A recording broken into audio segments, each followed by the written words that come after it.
सुनो, कुरान की आखिरी सूरह किसी जंग पर खत्म नहीं होती, किसी कानून पर नहीं, किसी सजा पर भी नहीं। कुरान इंसान के दिमाग पर खत्म होता है, क्योंकि असली जंग बाहर नहीं होती, अंदर होती है। कुल आऊज़ु बिरब्बिन नास, मैं पनाह लेता हूं इंसान के रब की। साइकोलॉजी कहती है इंसान का दिमाग सेफ्टी ढूंढता है, अटैचमेंट ढूंढता है, एक सिक्योर अथॉरिटी चाहता है। और कुरान सीधा कहता है जो तुम्हें क्रिएट करता है, जो तुम्हारे ट्रॉमा से वाकिफ है, जो तुम्हारे सबकॉन्शियस को भी जानता है, वही तुम्हारी रियल सिक्योरिटी है। मलिक नास, इंसान का बादशाह। फिलॉसफी एक सवाल पूछती है, पावर किसके पास है? System, state, elite, narrative? Quran कहता है जो तुम्हारे ख्यालों को कंट्रोल कर सकता है वही तुम पर रूल करता है। और अगर तुम्हारा दिमाग फियर के कंट्रोल में है तो तुम आजाद नहीं हो। सूरह अन-नास तुम्हें पावर की असली सोर्स याद दिलाती है। इलाह-ए-नास, इंसान का माबूद।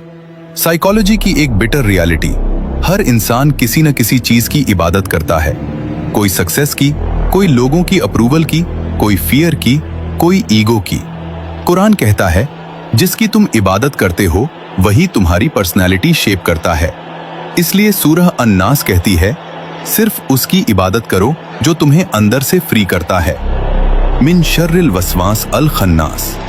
अब दुश्मन का नाम लिया जाता है, वो जो चिल्लाता नहीं, वो जो सामने नहीं आता, वो जो सिर्फ थॉट बनकर आता है। साइकोलॉजी इसे कहती है intrusive thoughts, self sabotage, negative inner voice. Quran इसे कहता है वसवसा। और सबसे डेंजरस बात, जब तुम अल्लाह को याद करते हो वो पीछे हट जाता है। मतलब अवेयरनेस ही तुम्हारी सबसे बड़ी ताकत है। अल्लदी युवस्विसु फी सुदूरिन नास। अटैक कहाँ होता है? दिल और दिमाग के बीच, वहीं जहां डिसीजंस बनते हैं, वहीं जहां यकीन और डाउट लड़ते हैं, वहीं जहां इंसान खुद से हार जाता है। कुरान कह रहा है तुम्हारी जिंदगी का सबसे बड़ा बैटलफील्ड तुम्हारा इनर वर्ल्ड है। मिनल जिन्नते वन्नास। और फिर एक शौक, सिर्फ शैतान नहीं, कुछ इंसान भी वसवसा बन जाते हैं। मैनिपुलेशन, गैस लाइटिंग, फियर का बिजनेस, फेथ को वीक करना। फिलॉसफी कहती है सबसे डेंजरस दुश्मन वो होता है जो तुम्हें लगे ये मेरी अपनी सोच। सूरह अन-नास कोई नॉर्मल दुआ नहीं है, ये कुरान का मेंटल हेल्थ मैनिफेस्टो है। ये कुरान का कॉन्शियसनेस डिफेंस सिस्टम है।